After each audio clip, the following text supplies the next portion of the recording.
Okay, today is November, oh gosh, 8th I think it is. And been getting a little bit of work done anyway. I had Bill over here helping me for a couple days. And we got the second fuel tank in. Port side fuel tank. Well, more or less in. And the engine is, well, maybe not mounted in there. It's just sitting in there. But it's where it needs to be for me to put more frames in. So, as you can see, we got fuel tank 1, fuel tank 2, engine is in there. So I'm starting to put the last 4 frames in. And yesterday I got this frame in, and I'm starting on the next one. Got it all geared up and ready to go. Need to cut my floor for it and get a bolt made for it tomorrow. I got it treated with this copper naphthate, and I found it works a lot better to let it sit overnight. Let this stuff dry a little easier to drive that bolt in there.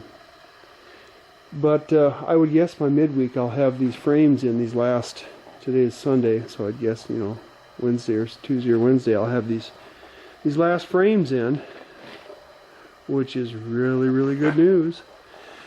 This tank going in wasn't too bad. Since I had done one already, I kind of had it figured out how to do it. Like I said, using the two come-alongs, one,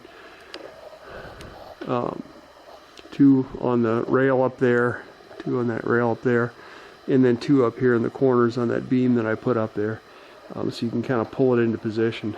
And it went in actually fairly well. The hardest part was actually getting it moved over here. I got some rollers, some like furniture dollies type of things. It's supposed to be 1,000 pounds each. You can see that black line there. That's the wheels that did not turn.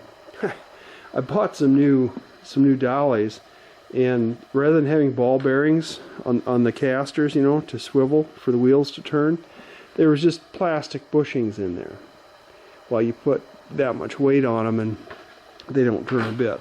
So the wheels would not turn. So once I discovered that, we jacked the thing up and put dollies under it that had ball bearings. It was not too bad.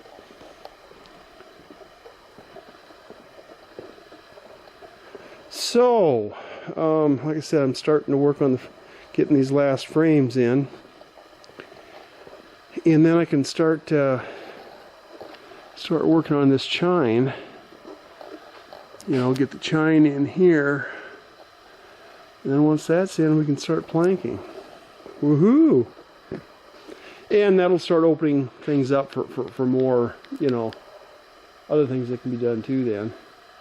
I think for the time being, I'm not going to try planking down here on this bilge part of the keel or the hull, simply because I need to get in and out of the boat quite a bit, and otherwise I'm going to have to set a ladder up and crawl all the way up there, and then put a ladder up there and crawl all the way down inside.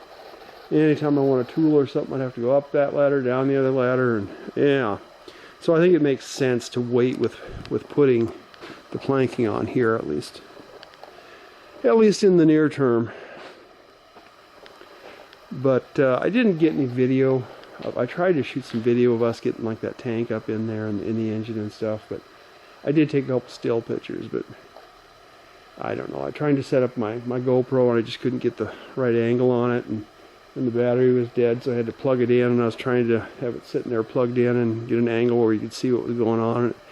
It just wasn't working, and it was going to take me too long to set it up. And when I start doing something, I would rather get the job done than shoot video of it.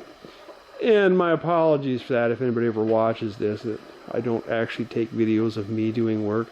For the most part, I don't think that would be too interesting anyway.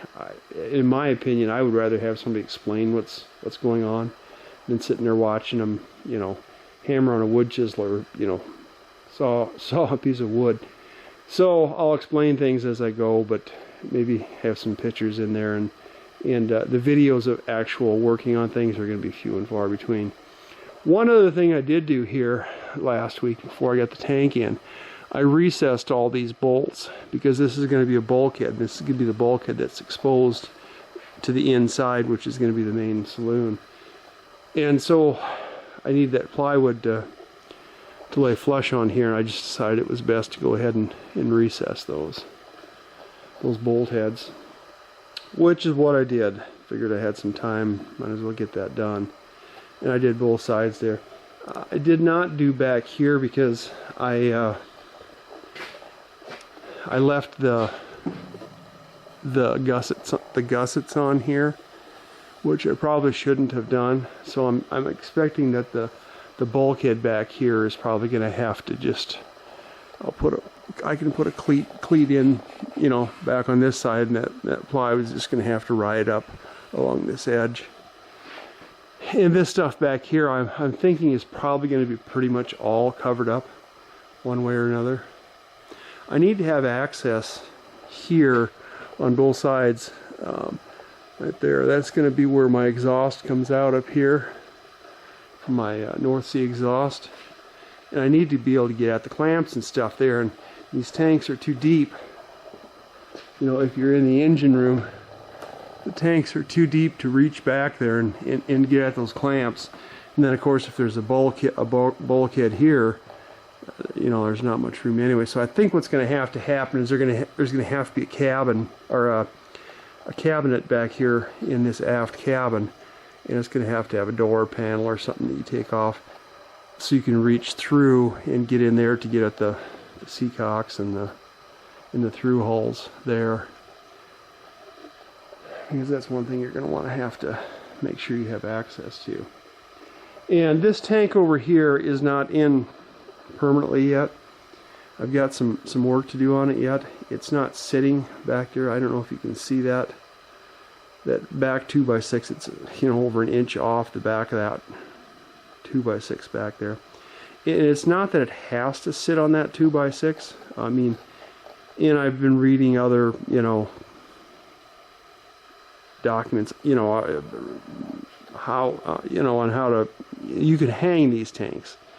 It's permissible just to hang them by these tabs on each end, and that works fine. But you need to make sure, of course, it's strong enough.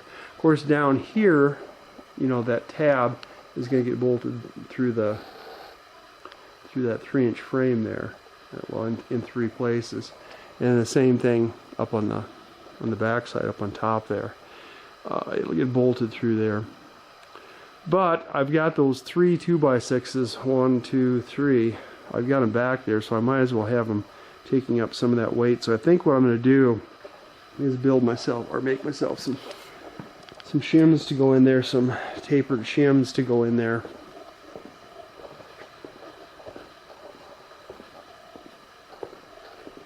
And I'll do that before I bolt the thing in its final position.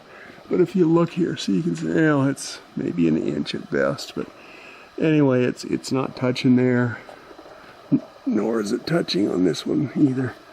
But as you get towards the forward end, it starts getting tighter and tighter until it is sitting, or just about sitting on it here. So I don't know for sure what I'm going to do there. I suppose I could just make some wedges, you know, to go in here. That would probably be adequate. But then I'm going to have to make sure I got the rubber neoprene material that it sits on top of those wedges, which is going to make getting them in there tough. So I left the top unhooked for now. It's not bolted in there yet. There's a 2x that goes through their spacer and then it gets bolted up against there. But I'm going to be able to pull the tank out just a little bit from these frames so I can get in here and get those shims in there and work on that. To what extent I'm going to go, I don't know for sure yet, but I would like to have it supporting some of that weight at least. But anyway, that's my update. I think it's November 8th. Something like that anyway. So I'll do another one next week when I get these frames done before I start working on the chine. I'm gonna have to give that chine, start giving that chine a little more thought too, what I want to do there. But I will update again when that gets started.